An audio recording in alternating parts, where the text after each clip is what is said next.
English গ্রামারের মধ্যে সবচেয়ে ইম্পর্ট্যান্ট যে টপিকগুলো আছে তার মধ্যে একটি হলো কন্ডিশনাল সেন্টেন্স। ওকে, এই কন্ডিশনাল সেন্টেন্সটা যদি আপনি ভালোভাবে বোঝেন তাহলে অনেক প্রবলেম আপনার সলভ হয়ে যাবে। বিভিন্ন কম্পিটিটিভ এক্সামস, তারপরে বিভিন্ন নিয়োগ এক্সাম, বিসিএস, ব্যাংক জব, সবগুলোতেই কন্ডিশনাল সেন্টেন্স একটা কিংবা দুইটা পাওয়া যায়। কিন্তু এই কন্ডিশনাল সেন্টেন্সটা আমরা একটু গুলিয়ে ফেলি, হ্যাঁ, একটু কঠিন করে ফেলি। কঠিন না, এটা খুবই ইজি, একটু বোঝার চেষ্টা করতে হবে, হ্যাঁ। তো খেয়াল করুন, কন্ডিশনাল সেন্টেন্স হচ্ছে মূলত আমরা তিনটা বাক্যের মাধ্যমে সলভ করব। প্রথমটা হলো, এক নাম্বারটা ইফ। ইফ দ্বারাই কন্ডিশন বোঝানো হয় বা শর্ত দেওয়া হয়। ইফ যুক্ত প্রথম বাক্যটা যদি প্রেজেন্ট ইনডিফিনিট হয়, তাহলে পরবর্তী বাক্যটা করব আমরা ফিউচার ইনডিফিনিটে। Okay, future indefinite. ইফ যুক্ত প্রথম বাক্যটা প্রেজেন্ট ইনডিফিনিট হলে পরবর্তীটা ফিউচার ইনডিফিনিট। দেখুন, ইফ যুক্ত প্রথম বাক্যটা কিন্তু আপনার ইফ এর পরপরেই থাকবে, আর ফিউচার ইনডিফিনিট যেটা আমি এখন লিখলাম, এই ফিউচার ইনডিফিনিটটা কিন্তু আপনার এটা শুরুতেও থাকতে পারে, অর্থাৎ ইফ এর আগেও থাকতে পারে। এটা একদম লাস্টেও থাকতে পারে বা ইফ এর পরেও থাকতে পারে, আপনার থেকে বুঝে নিতে হবে। শুধু ইফ এর পর পরে যেটা থাকবে সেটা হলো প্রেজেন্ট ইনডিফিনিট হবে, এবং পরেরটা হবে ফিউচার ইনডিফিনিট। তো ফিউচার ইনডিফিনিটটা এখানেও হতে পারে বা ইফ এর আগেও হতে পারে। এখন কথা হলো আমরা ফিউচার ইনডিফিনিট বাক্য কিভাবে গঠন করি।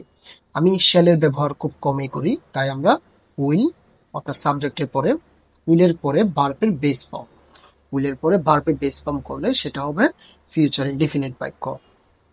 ফর এক্সাম্পল, আমি যদি এক্সাম্পল দিই একটা, যে ইফ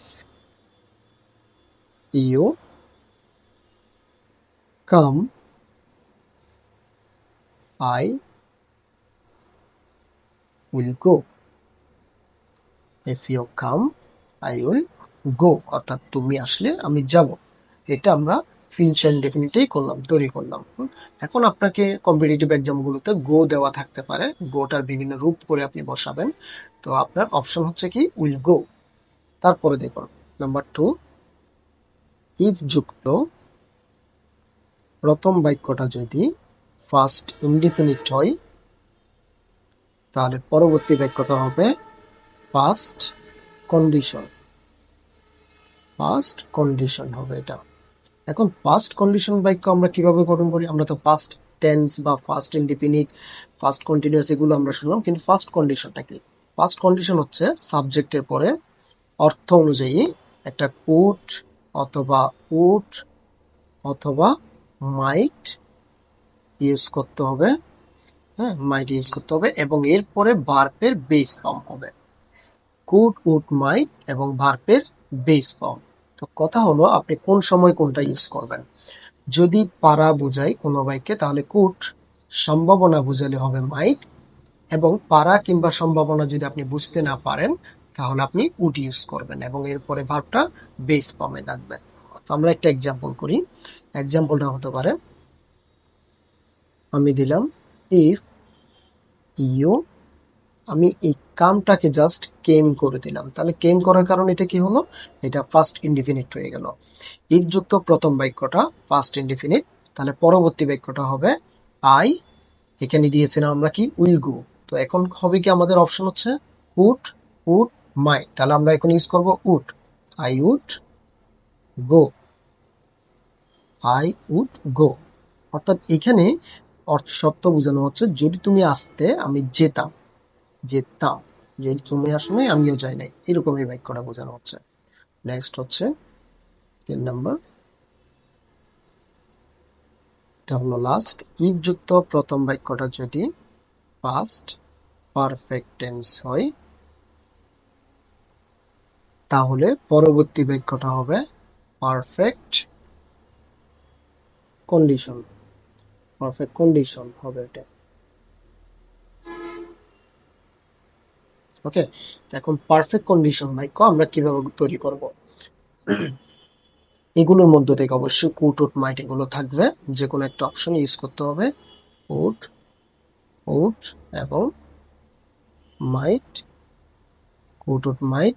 তারপরে হবে একটা হ্যাভ, আর হ্যাভ বসানোর পরে হ্যাভের পরে হবে ভার্বের ফার্স্ট পার্টিসিপল। যেহেতু আমরা জানি হ্যাভের পরে ভার্ব ফার্স্ট পার্টিসিপল হয়, তো এটা হচ্ছে পারফেক্ট কন্ডিশনের নিয়ম।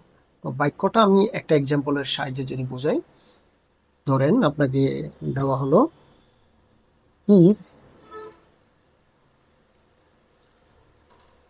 ইউ, আমি একটু চেঞ্জ করে লিখব, if you had gone, if you had gone, তারপরে অর্থাৎ যদি তুমি যেতে তাহলে আমি আসতাম, কথাটা এরকমই হবে, আসা, কাম, আমরা কাম দিয়ে করব। কাম দিয়ে করলে আই, কুড উড মাইটটাকে আমরা ইউজ করব, উড, তারপরে এখন হ্যাভ বসবে, আর হ্যাভ এর পরে আমরা জানি কি ভার্বের ফার্স্ট পার্টিসিপল, তাহলে কামের first participle form come, came, কাম।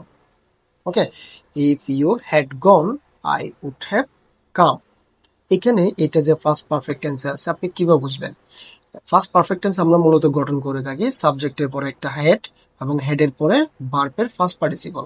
তো এখানে হেড আছে এবং ভার্বের ফার্স্ট পার্টিসিপল গো এর first participle form gone, go and gone আছে। তাহলে এটা যেটা ফার্স্ট পারফেক্ট টেন্সে আছে, আমরা এখন পারফেক্ট কন্ডিশনে তৈরি করব। পারফেক্ট কন্ডিশনের নিয়ম হচ্ছে কুড, উড, মাইট এবং হ্যাভ, হ্যাভের পরে ভার্বের ফার্স্ট পার্টিসিপল। আমরা উড হ্যাভ বসালাম এবং কামের ফার্স্ট পার্টিসিপল ওয়ার্ড কাম ইউজ করলাম। এটা কিন্তু এই বাক্যটা আপনার আরেক রকম থাকতে পারে পরীক্ষায় সচরাচর এটা দেয় না, এটা খুব ইজিলি হিসেবে ধরা হয়। তো একটু হার্ড টাইপের করে দিলে আপনাকে এরকম দিতে পারে যে হ্যাড ইউ, আমরা আরেকটু পরীক্ষার স্ট্যান্ডার্ডে করি, had I been there, had I been there, অর্থাৎ আমি যদি সেখানে থাকতাম, এটার অর্থটা বোঝানো হচ্ছে আমি যদি সেখানে থাকতাম তাহলে আমি চিন্তা করব আমি তোমাকে সাহায্য করতাম, আমি সাহায্য দিয়ে করি, সাহায্য মানে হলো হেল্প, তাহলে আমি তোমাকে সাহায্য করতাম, করতাম, I would have help, I would have helped you. Okay, help E D অর্থাৎ first participle, I would have helped you. এখন কথা হচ্ছে আমরা এটা তো এখানে তো ইফ নাই, তাহলে ইফ না থাকার সত্ত্বেও আমরা এটা তৃতীয় কন্ডিশন এখানে বোঝানো হয়, প্রথম condition, second condition, third condition, অর্থাৎ first condition, second condition, third condition হিসেবে ধরে নেওয়া হয়। তাহলে সেক্ষেত্রে এখন এখানে তো ইফ নাই, ইফ না থাকার সত্ত্বেও আমরা এটা এইভাবে কিভাবে করলাম, এখানে কিন্তু হেড আছে, হেডটা শুরুতে চলে আসছে এবং ভার্বের ফার্স্ট পার্টিসিপল বিন আছে। হেডটা শুরুতে এসে যদির অর্থ প্রকাশ করে এবং ভার্বের ফার্স্ট পারফেক্ট টেন্সেরও বোঝানো হচ্ছে এটা। তাহলে হ্যাড আই বিন দেয়ার এটার অর্থ হলো আমি যদি সেখানে থাকতাম, I would have helped you, ওই যে উড তারপরে হ্যাভ এবং ভার্বের ফার্স্ট পার্টিসিপল হেল্পড ইউ। তো আশা করি বুঝতে পেরেছেন, অধিক অধিক প্র্যাকটিস করলে সলভ হয়ে যাবে। কথা হবে নেক্সট ভিডিওতে।